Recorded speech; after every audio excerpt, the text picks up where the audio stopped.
Kalau ada laki-laki yang udah ngungkit-ngungkit nih, kalau saya nggak gini-gini itu malah makin menjelaskan betapa perhitungan dan pelitnya dia.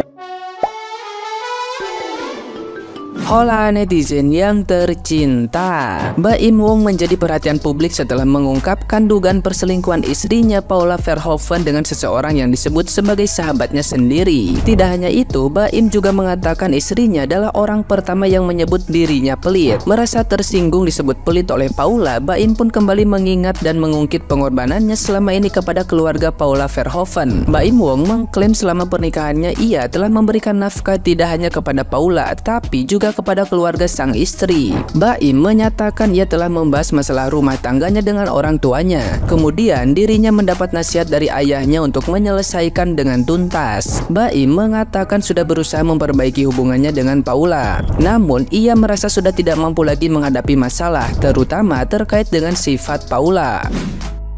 Saya jujur, selama hidup saya itu baru dibilang pelit sama satu orang, itu istri saya sendiri.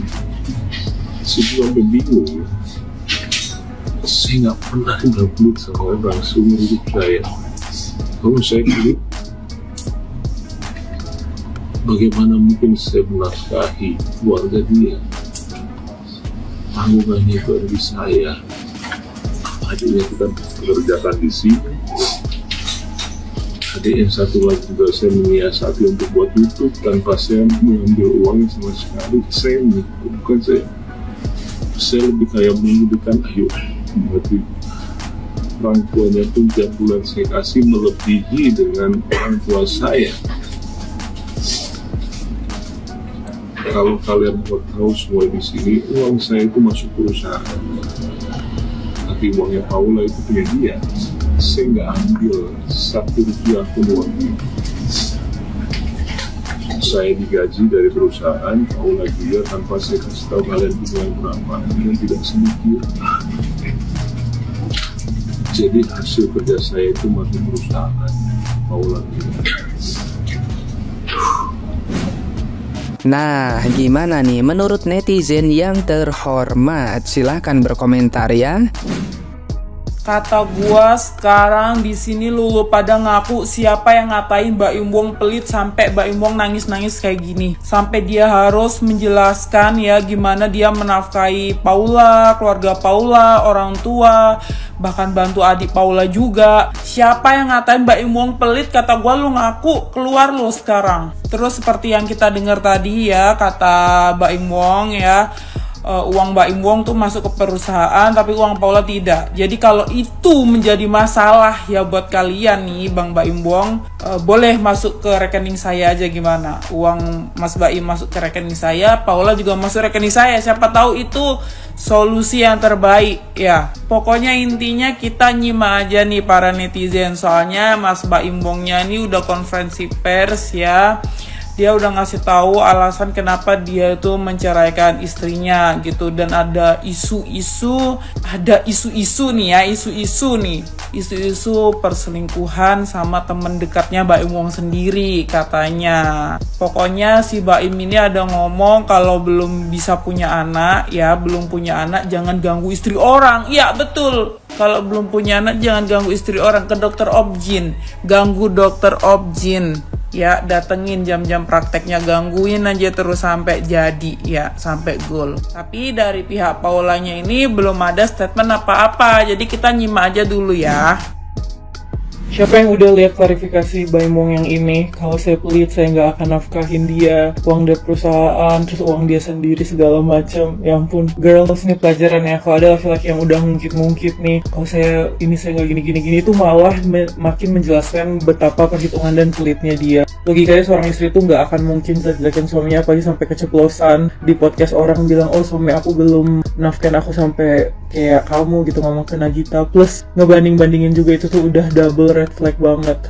sorry banget Mbak Im, dulu gue suka nonton sinetron lu, tapi kalau yang ini sinetron kehidupan yang asli ini gue ogah banget. Mana Paula tuh model papan atas turun kelas lagi, nikah sama lu, disuruh bikin prank gak jelas, jadi gembel lah, jadi pura-pura jadi orang gila. Astaga, gue dulu pas lihat Paula disuruh acting jadi prank-prank aneh gitu, gue tuh ingat pas gue masih SMA, terus gue lomba model, Paula Verhoeven itu tuh jurinya karena dia tuh supermodel. Ada itulah ya, memang ada quotes kayak sebaik apapun istri, namanya laki-laki itu ada nggak puasnya. Jadi katanya mau kalau seandainya satu dunia tuh jadi istri satu orang laki-laki pun, anjing-anjing di jalan aja akan terlihat menjadi lebih menarik karena dia nggak punya.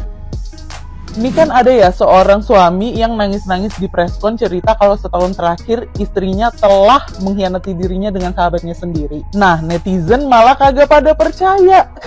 Kacau banget. Adalah yang bilang wajar lah bininya kayak gitu, orang lu nyamedit. Terus ada juga tuh yang bilang, ya siapa juga istri yang suka dibanding-bandingin sama orang lain. Ada juga yang bilang, perlakuin makanya istri lu dengan baik. Bahkan migongnya nih ada yang bilang, ya kalau bini lu yang selingkuh mah kagak apa-apa dah.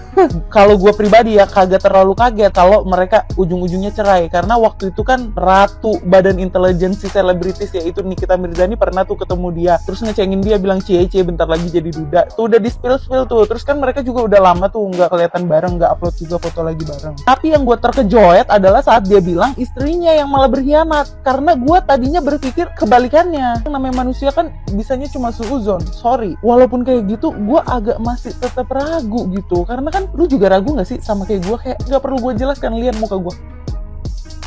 Terus habis itu dia juga bilang, saya nggak tahu ya mereka ngapain aja. Nah lu aja kan juga kagak tahu. Apa sebenarnya dia udah punya bukti tapi dia nggak mau spill gitu buktinya kali ya. Lagi kayak begini nih gue jadi inget Gading Martin, berarti gokil si Gading Martin, bener-bener pria sejati. Karena dia nggak banyak bacot. Waktu pisah sama Kak Gisel dia cuma bilang ini semua kesalahan saya karena saya kepala rumah tangga. Walaupun setelah perceraian mereka nggak lama tuh kan ada beredar tuh video-video yang nggak ngenakin. Tapi dia tetap dukung cuy, tetap ada di samping mantan istrinya dan gak pernah sedikit pun ngejelekin mantan istrinya sama sekali. Tapi kan akhirnya kita jadi bisa nilai sendiri ya. Emang bener ya cuy, jadi pria sejati itu susah banget. Sederhana tapi gak semua orang bisa lakuin. Salut gua sama Gading Martin, rapet serapet-rapetnya congornya. Semoga selesai deh tuh permasalahan dengan baik-baik ya. Kalau memang harus pisah untuk kebaikan masing-masing ya udah dah, daripada kan harus hidup sama orang yang toksik banget. Seumur hidup itu lama cuy, kalau lo habiskan dengan orang toksik, gila hidup lo akan sia-sia. Karena hidup udah cuma sekali, lu menderita pula.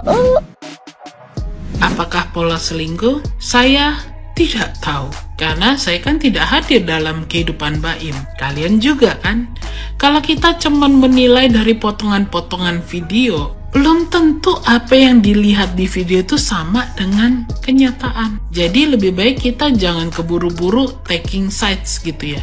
Kita tidak tahu detailnya tuh gimana. Dalam kehidupan sehari-hari juga gitu kok. Kadang nih kita dapat curhat dari teman kita gitu kan, atau orang yang paling dekat dengan kita. Tentu orang curhat kan pengen didukung. Nah kita baru dengar satu sisi, kita belum tahu sisi sebelahnya. Bisa jadi nih plot twistnya, siapa yang harus introspeksi? Kedua belah pihak. Ya suaminya perlu introspeksi, istrinya juga. Nggak selalu dalam masalah rumah tangga tuh yang salah pasti suami atau yang salah pasti istri. Nggak gitu konsepnya. Setiap masalah rumah tangga tuh bisa beda-beda variasinya. Jadi lebih baik daripada kita ngomporin, taking sides, bikin masalah tambah hancur, lebih baik kita dengan bijaksana tidak ikut campur terlalu jauh. Kalau bisa membuat suasana yang lebih mendukung agar pasangan ini bisa akur kembali. Itu baru teman yang baik. Tapi yang saya bingung nih, reaksi para netizen. Kalau yang selingkuh itu pria, pasti wah reaksinya keras banget, habis dan dirujak. Tapi kenapa kalau yang selingkuh wanita seringkali ada pembenaran yang gak masuk di akal saya. Kayak wajarlah istrinya selingkuh, suaminya pelit sih. Wajarlah istrinya selingkuh, suaminya gak romantis sih. Apakah pelit dan romantis jadi dasar yang valid untuk kita selingkuh? Kalau kita pikir baik-baik, mau kita pria, wanita, tidak ada alasan yang bisa dibenarkan dalam perselingkuhan. Kalau kalian punya masalah dengan pasangan kalian, bicarakanlah baik-baik, usahakanlah itu, gitu kan. Kalau misalnya kalian merasa ini memang sudah tidak bisa diperbaiki, ya pisalah baik-baik. Apalagi kalau kalian punya anak, kasihan loh anaknya. Kadang bisa jadi anak ini masih kecil, tapi bisa jadi anaknya enggak. Salah satu orang tuanya selingkuh, itu bisa berdampak psikologis sama si anak. Apalagi kalau perceraiannya ini banyak berantemnya, dan berantemnya didengar oleh anak-anak. Apalagi kalau anak-anak dijebak dalam situasi harus milih bapak apa ibunya, padahal nggak ada bekas bapak, nggak ada bekas ibu, ya kan? Kecuali kalau pasangan Anda itu KDRT parah, ya, membahayakan nyawa Anda, membahayakan nyawa anak-anak, atau terkenal betul-betul perangannya buruk sekali sehingga bisa membahayakan anak-anak, itu lain kasus, ya. Tapi kalau cuma bercerai hanya karena merasa tidak cocok, tolonglah, kasihan anak-anak tuh masih butuh bapak dan ibunya. Ya mau bercerai terserah ya, itu hak pribadi Anda. Tapi janganlah menempatkan anak-anak di posisi yang serba salah seperti itu. Gimana menurut kalian?